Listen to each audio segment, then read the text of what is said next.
this was about as bizarre and as easy as it gets. So the number for me was a number that would allow me to never have to work again. I feel like we got top. I went from a sale of $500,000 to in debt. $192 million. This is Built to Sell Radio with your host, John Warrillow. So when's the last time you read a book on selling your company? My guess is you've never read a book on selling your company. Why bother when the only books out there read like textbooks, filled with acronyms and terms you've never heard of, written by people who make it their job to make themselves look and sound smarter than you? Why bother? Well, The Art of Selling Your Business tries to do exactly the opposite. It features the stories of the founders I've listened to for the podcast. I've taken their best practices, their secret hacks, and bundled them into a storytelling format so that you can take away the key lessons, the action plan, the field guide without sifting through the boring textbook that is most books on the topic of selling your company. You can get it at builttosell.com/selling. So what do you do when you get a lowball offer for your company? Do you walk away? Do you pound your fist on the table? Do you justify why you're worth more? My next guest, Shawn Finder, experienced that situation firsthand, where he built a company and, as you'll hear, thought it was worth much more than the original offer. Rather than walk away, he worked with the offer, ultimately getting it up to a place that he was comfortable with, they were comfortable with, and they consummated a deal. Here to tell you the entire story is Shawn Finder.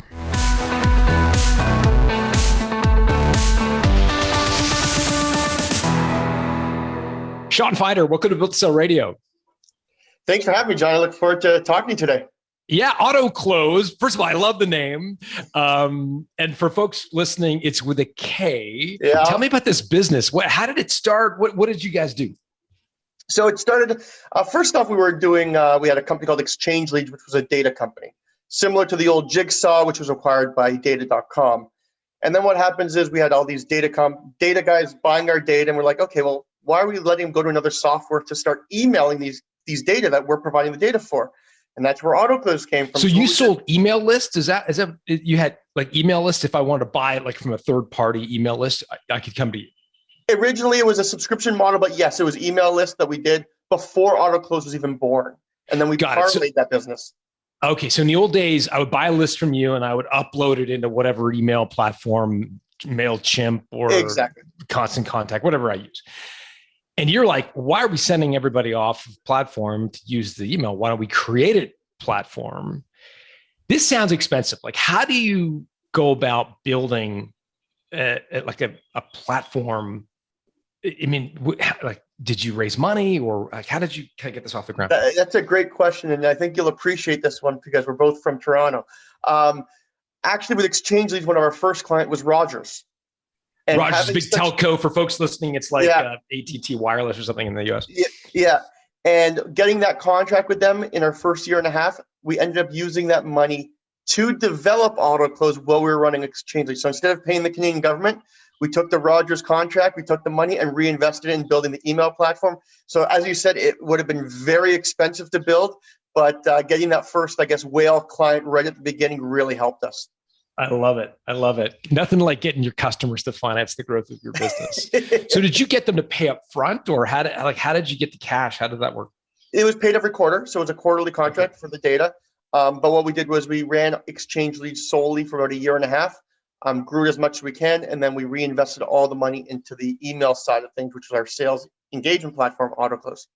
Right. So AutoClose, I'm familiar with, and I think most people listening to this would be familiar with like a MailChimp, a Constant Contact. Is that what AutoClose was, or is it fancier than that? Great question. So the biggest difference between a MailChimp and an AutoClose is when you use MailChimp, you're doing very marketing, HTML, and you're sending all the emails from MailChimp servers. However, with AutoClose, we actually go right into John's email, connect to it, and allow you to send those emails from John to that prospect, rather than going from a MailChimp or Constant Contact. And why do people care? Why is that important? Great question. Deliverability. When you're using a third party and you put a list into MailChimp and you get a high bounce rate, people aren't valid, they don't work there anymore, they'll either put you in a bucket where your emails will go into promotions folder, the marketing folder. But when the emails are actually going directly from John to Shawn, they all get delivered. Got it. So you had higher deliverability rates. Yeah.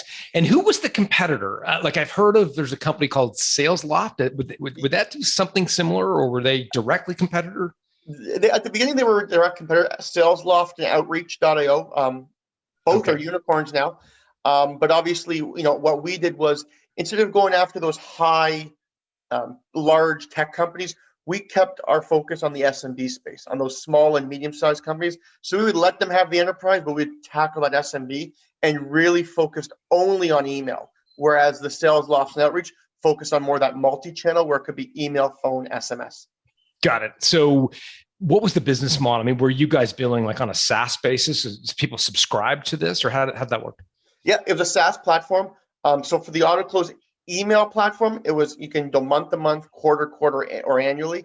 And then we had the data side of things. So we parlayed our Exchange Leads database that we were selling the data for into AutoClose. So now not only can you use this for email, you can also buy a list, like you said. So there's two different revenue streams, and the data was also an annual subscription only. Oh, that's cool. So it wasn't just a shell that you had to fill with information. You got it. You could also, that's interesting.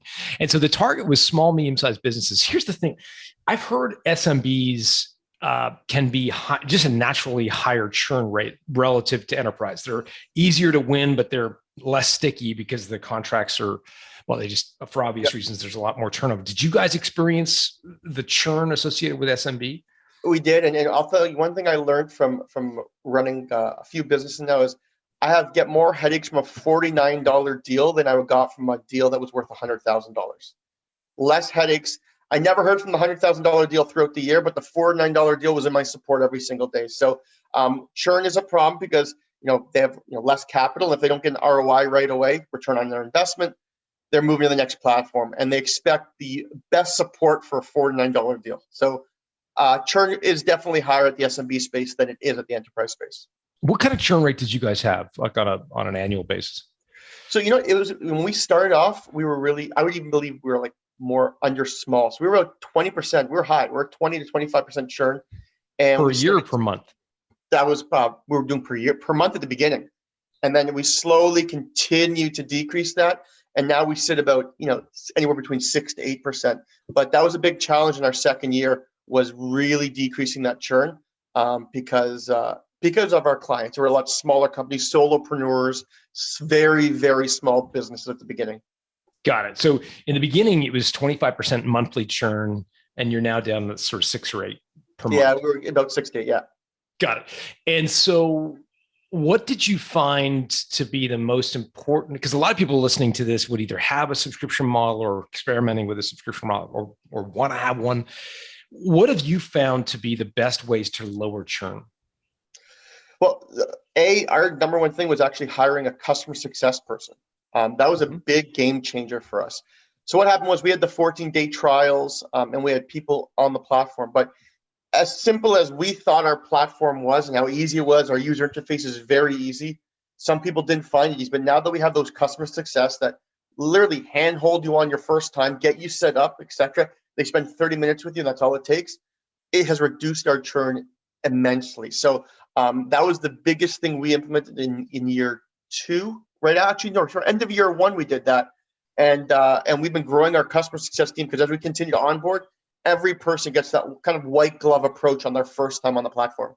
Mm-hmm. And the average price that people pay for AutoClose, what's that?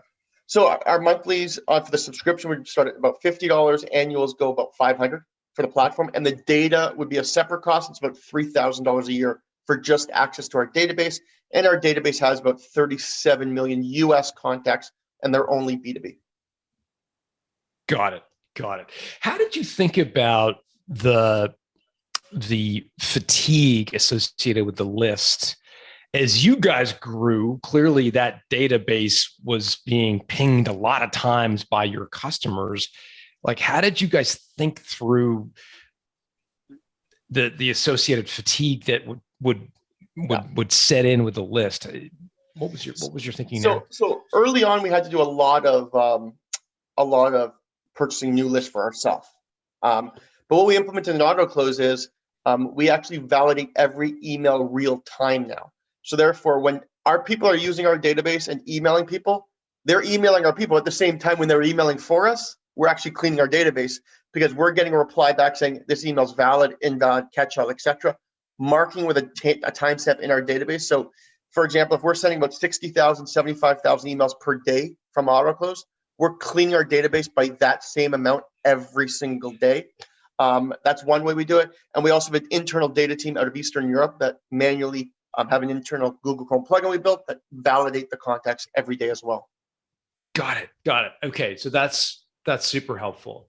How did you guys get around all this spam stuff? Like, I don't, there's like GD, is it called GDPR in Europe? Yeah. And then there's Castle, and there's like every country now has its own craziness. Well, how did you guys get around all that stuff? Or not around, but how did you remain compliant to all that stuff? Exactly what I said earlier. The reason why we only have US contacts in our database. We stayed away from Castle and we stayed away from GDPR. So we only provided US contacts because in the US you have canned spam, which you just need to put the stuff at the bottom, but you are still allowed to email. In Canada, you can't email at all, and also with GDPR.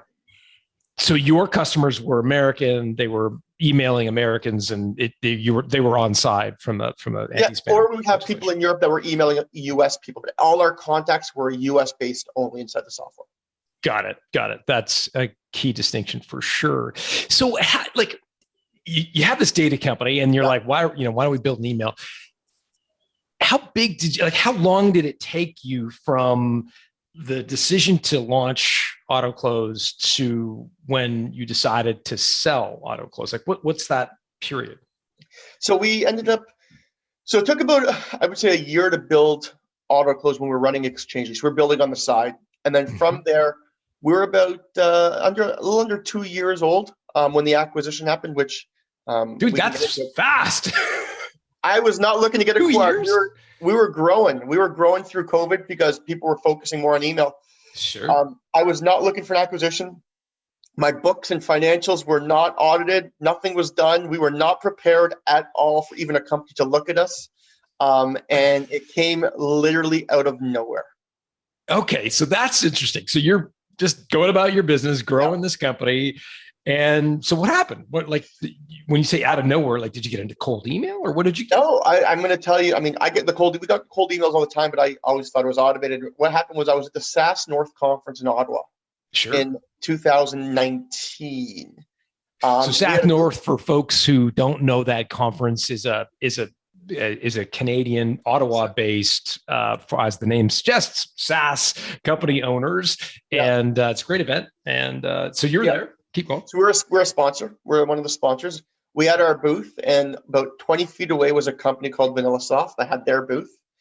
And their CMO at the time just walked over and said, "Oh, what do you guys do?" And I showed him a demo of the platform that was in our booth. He's like, "I want my CEO to see this." I'm like, "No problem. Tell him to come over tomorrow." So the CEO came the next day. He looked at it. Now, for people that are listening, Vanillasoft focus their sales engagement in the same space, but they're really focused on phone, SMS, and we're a lot weaker on the email side, where we were just focused strictly on email. So he came over and he looked at the platform and he was just like, "Well, you guys, looking to get acquired?" I'm like, "Well, not really looking, but there's a price for everything. If you come with something that I can't refuse, I'm more than happy to talk." And Shawn, are you 100% shareholder in the company at this point? Or you and your partner have 50-50, or how did that work? It was it was 50-50. Well, 45-45, and then there was some options with some employees and the lead developer, etc. So when you said you guys, were you and your partner at the SaaS North together? He wasn't there, so he's kind of more of a silent partner. Well, he's involved, but he's more not involved like in the day-to-day like I was. Okay. So even though I was half owner, I still was the one that could make any decision. Let's just say the voting rights were all mine, etc., etc. Got it. But he was not there with me, so he ended up meeting when we met with the CEO in Toronto, but at the conference, it was just me, at the time, CMO, and my VP of sales, the three of us that were there. So what was your reaction? Like, take me inside your head, maybe your inside voice, when the CEO of Vanillasoft says, like, "Are you guys looking to get acquired?" I mean, I'm one of those guys that I'm always willing to listen.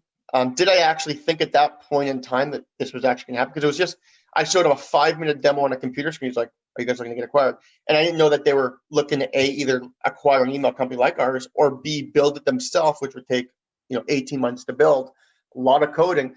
So he said, you know what, I'm going to give you a call next week and then we can discuss this further. And I was not really thinking or looking. And then let alone a week later, he goes, I'm going to come down to Toronto. Can I meet with you and your partner? We're like, well, I guess we got to get the accounting guy and get these books in place and make sure everything's in the right category here. And that's how it initially started, was just through that conference. That's funny. Okay, so where does it go from there? Does he come to Toronto to visit you guys? Yeah, so he comes to Toronto. What was that like? This was, he's a great guy. We had a good conversation. He was very. So I come with a finance background, so I thought I was good in finance and numbers, but he came and is an extremely intelligent guy with all about accounting and numbers. He's all about finance, auditing, etc. So we were going through the numbers, but as I said, we weren't prepared. So we had my car allowance in the wrong category. We had a little bit of marketing stuff in the sales category. So initially I told my partner, like, we lost a little bit of leverage here because we just looked like we're not ready. And I told them honestly, I'm like, we weren't expecting. So the books aren't audited by, a big accounting firm. Things are in the wrong category. Every startup does a little bit thing where, I'm paying a contractor this and, where does this number come from? So we weren't big really are you guys at this point? Like, give us a sense, like in terms of revenue or number of employees or some proxy for size. Yeah. So at this point, we're close to, at that point, we're about close to $1 million. So at that, when we initially started talking. $1 million top line revenue. Yeah. So close to $1 million, but we're profitable. We were profitable. I had this company profitable in 6 weeks. So we were profitable right from the beginning. We're bootstrapped and profitable. I ran it very lean and hired a huge team out in Eastern Europe because my partner was actually from Serbia. And we grew our entire team with our lead developers, support, customer success, everything out of Serbia. That's interesting. By the way, what was VanillaSoft's reaction to learn that all of your key people, your developers, your customer success were A, on contract, B, in Serbia? What was their reaction? So initially, I mean, he took it in and then he thought about it and he was like, this is a great opportunity because they already had at that time 65 employees. And he's like, well, you know what? For the price we're paying people in Eastern Europe, we could probably get 3 people for the same price we're paying somebody in Toronto. And I'll tell you from my own personal experience, a developer here in North America and a developer in Serbia, I will still take the developer in Serbia every day of the week. They are very knowledgeable, great work ethic, coachable, great team people. So we had a great time. They're still working with us today. That's awesome. So, okay. So the CEO of VanillaSoft is pouring through your books and starting to kind of ripping them apart. Starting to pick them apart. So what happens next? So he comes in and then, after a day, he goes, he looks at us and I'm like, okay, well, before we waste each other's time, because one thing I will tell the audience is when you're going through this whole process, you are going to have to do a lot of due diligence, get a lot of stuff. It takes you away from your day-to-day business. So if you don't have somebody that's continuing to grow the business, it takes a lot of time. So before we did that, I said, well, give us an offer, give us what you think or approximately what it's going to be valued at. And at the time, he gave us the first number. And I don't want to say the number, but let's just say, it was about 1.5 to 2x. Okay. X what? Of our revenue. Of your revenue. Okay. Yeah. Okay. So at that point, I knew there was no way I was going to solve for that, just because we were growing. I love the team. We're profitable. Continue doing what I'm doing. But at least I always said in my house, in my head, you got to get the floor. So I got the floor. Now it's my turn to do the ceiling. So what happened was I said, okay, thank you so much. Didn't even comment on it, looked at it. And then I said, okay, well, I'm going to come back with what I believe we're valued at. And that's when I spent 2 weeks building out exactly what I thought we were valued at, and obviously came with my ceiling of what I'd be looking for. What did you think you were valued at? Like how did you, in terms of multiple, that you don't have to show it, and I'd be curious to know, A, what you thought your company was worth, and B, where you got that number from. Great. That's an amazing question. So a lot of people just look at revenue and say, okay, well, you're worth this, but that's not how I valued my company. I valued my company as A, my team, B, the code, and how much it would be to build that same code that I've spent 3-4 years building, see the product. So all three of those things were valued. So I didn't value it based on only my revenue. My revenue is one thing with a projected growth rate, et cetera, but my team and my product have a value. And I thought my product, so when I actually came back with the ceiling, I said, my product is worth this because I have 250,000 lines at this cost per line for a developer. I've paid, $800,000 in development costs. I've paid this much to build my team. My team is valued at this. My revenue is going to be this in 3 years, et cetera, et cetera. So, I mean, I went a little bit higher than I came in to think about it, but I think it was 7 to 8x from that. So there was a huge gap. Yeah. But at the same time, that was my goal in the negotiation, because as I said, it's all a negotiation. So whatever the first number the seller's going to say and the buyer's going to say, you're never going to be there. You're going to have to meet somewhere on somebody's side in the middle. So I've got so many questions. So when they came with an offer of 1.5 times revenue, or 1.5 to 2, something like that. I think it was 2. Yeah.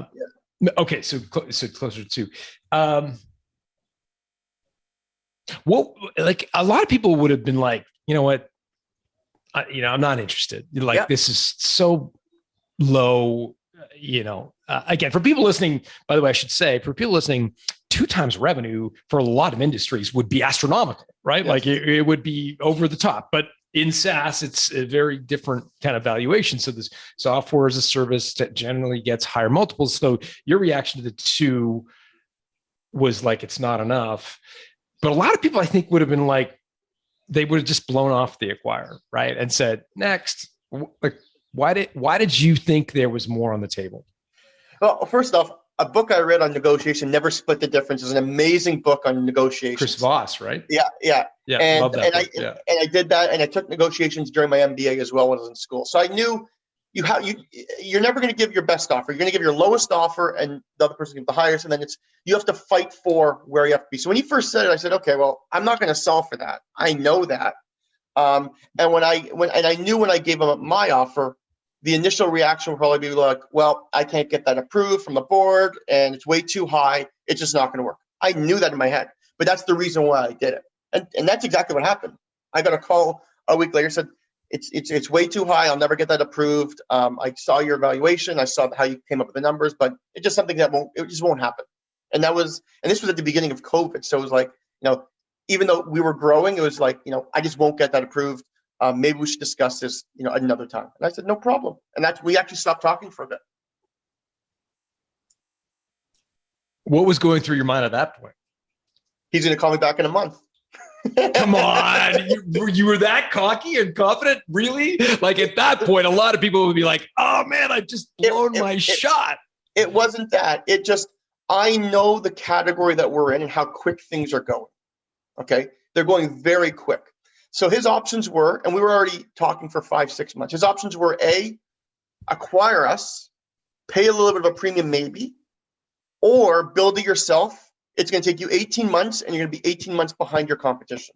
But there were other email companies that he could have acquired, no? I mean, there were, but then again, is any SaaS company doing, north of $1 million going to sell their SaaS for 2x when they're 2 years in? That's the perfect growth stage where you can really start to elevate. So I don't think, you could have, yeah, but I think knowing that, they were in Ottawa, they're a company out of Ottawa. It's a Canadian company.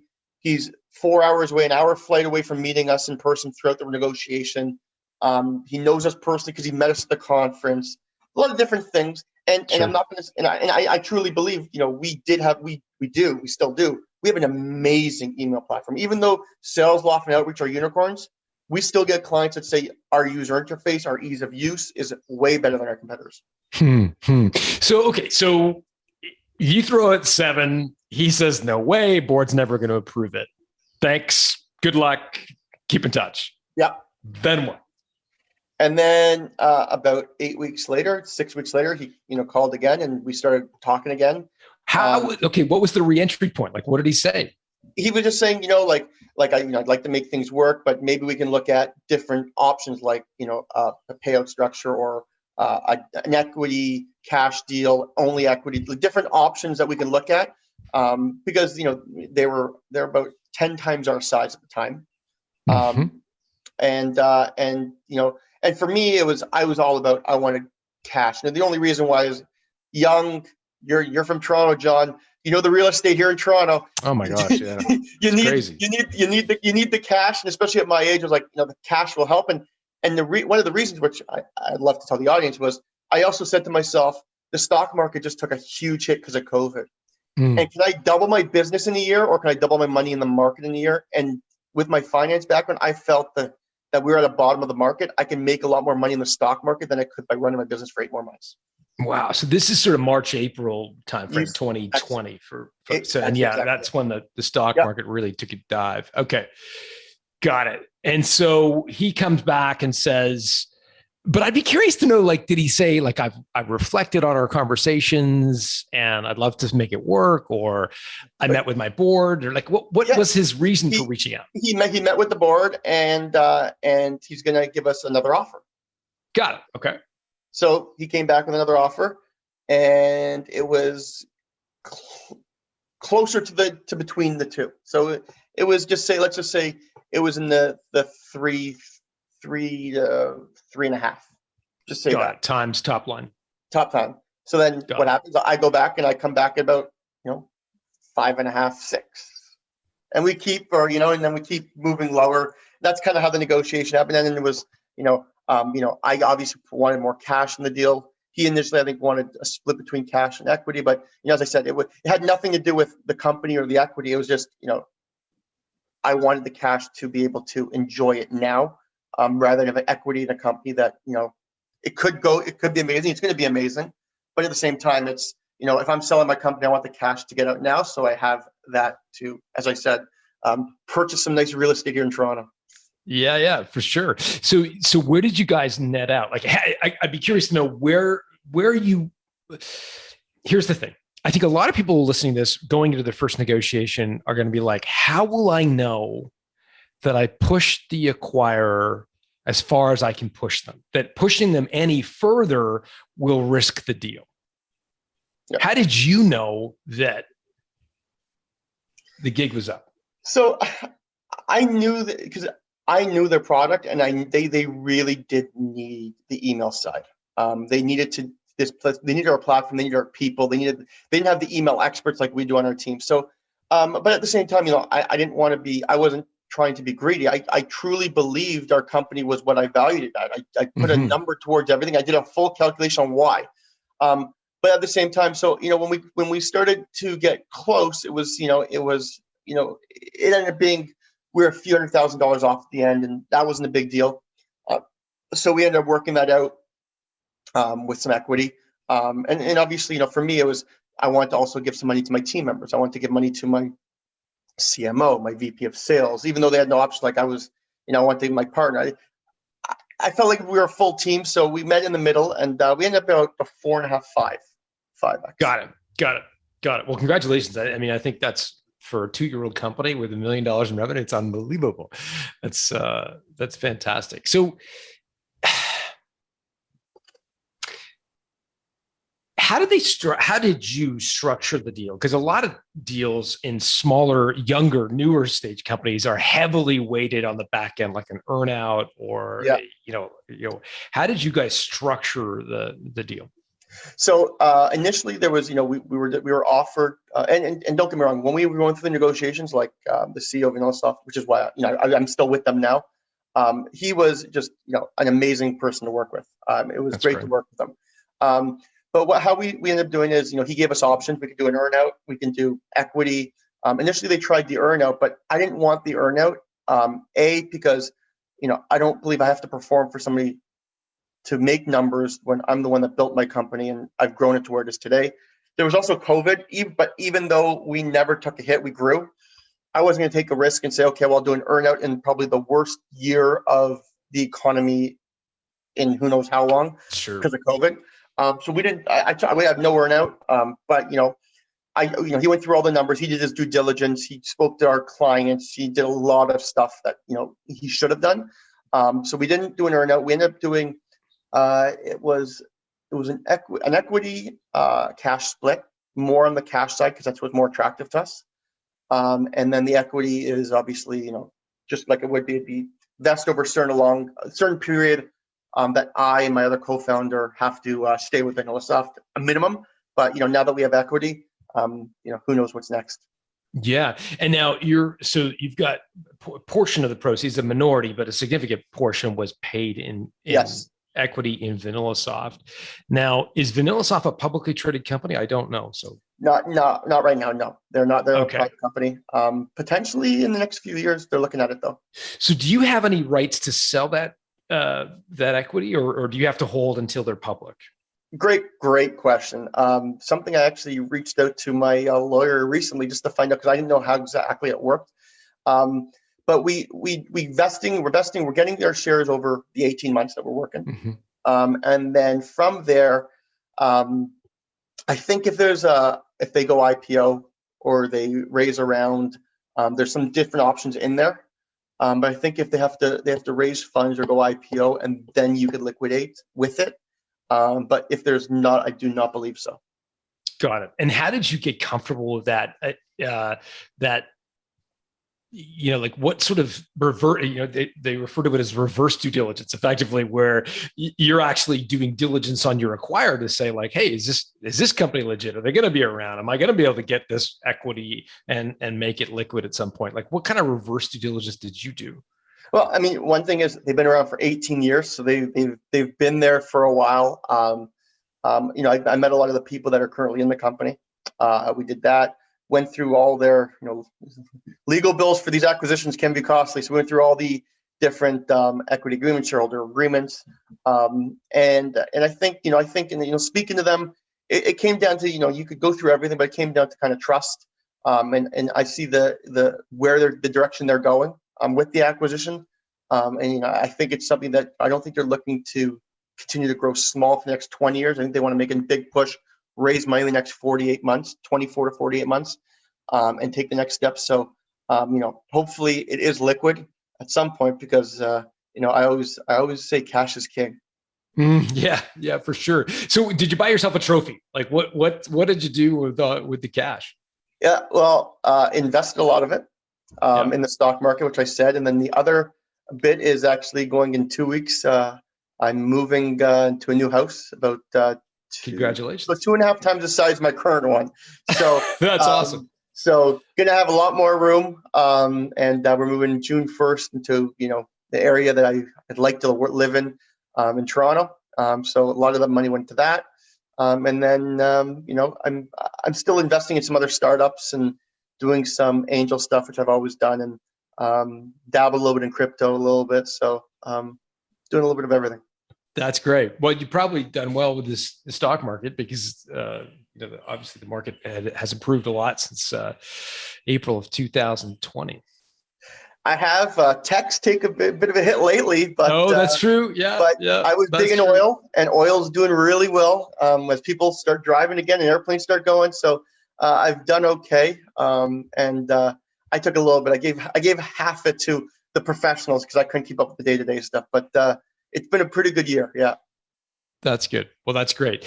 And where tell people where they can find AutoClose, because a lot of small businesses listen to this show, so maybe we can send a few of them your way if they want an email provider. Yep. So what's the best way to reach you, or what's the website for them to check out? AutoClose.com, and that's AutoClose, and that's close with a K. And for people asking why it's a K and not a C, and it's a great story for this, is when I started with the idea with the company, I looked at AutoClose with a C, and they wanted $22,000 for the domain, and with a K, they wanted $9.99. As a bootstrap startup, I chose the K.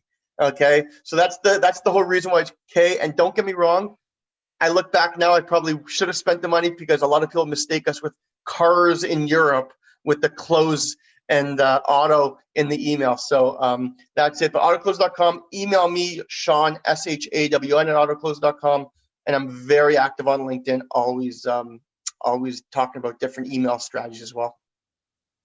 Well, Shawn Feider, thanks for doing this. Thanks so much, John. Hey, if you like today's episode, you're going to love my new book, The Art of Selling Your Business. The book was inspired by the cohort of my guests over the years who have been able to negotiate an exit far better than the benchmark in their industry, sometimes 2 or 3 times more than I would have expected. I was curious to understand the tactics and strategies of these entrepreneurs and what they do differently from average performers.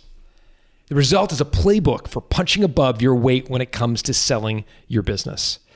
To learn more, go to builttosell.com/selling, where we put together a collection of gifts for listeners who order the book.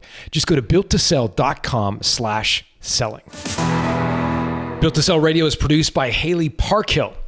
Our audio and video engineer is Dennis Labataglia. If you like what you've just heard, subscribe to get a new episode delivered to your inbox each week. Just go to builttosell.com.